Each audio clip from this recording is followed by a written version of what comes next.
For me, I also take out the reports. You have that analytics dashboard, right, which gives me what is the revenue by site, what is the aging, how much outstanding is by 30 days, 60 days, 90 days. So that's something I look at very regularly, just to kind of see if our collections are in line, because we don't have auto pay, collections are a big part of what we do. And so the analytics page is also what I really look at in terms of just getting a really bird's eye view of what's happening in each facility. So I know, I've got outstanding worth 60 days.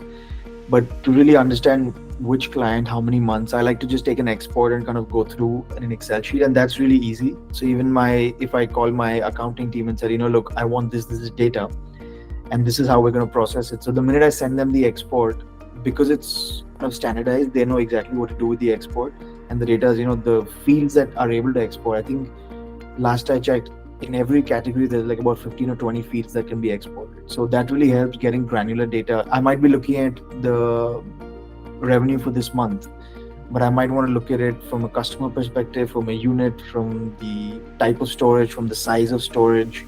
It can be so many different ways you're looking at something. Let's say I'm building a new facility and I want to know which are my fastest selling units.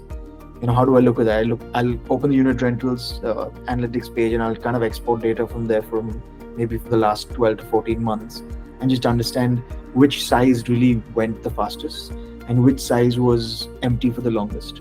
So that data really helps us make those decisions as well.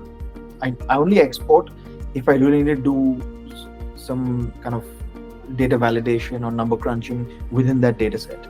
So if I want to check something against my bookkeeping system, right? So I'll take an export from both systems, and I'll be able to quickly see, if there's any mistakes or if anything's going on that shouldn't be. Another thing I wanted to mention about Storeganise is that updating pricing for units bulk, right? If I need to change anything about a unit in bulk, that's really easy as well, because you have the import and export templates, which in fact we've used multiple times, because we started at a certain price, then we realized that the market is not ready for that. We had to reduce the prices, or we want to update a certain type of unit to advertise it differently. So it's really easy to update that instead of going into each unit doing it separately. Maybe I have 100 units of the same size, but I want to price them differently based on where they're located in the warehouse.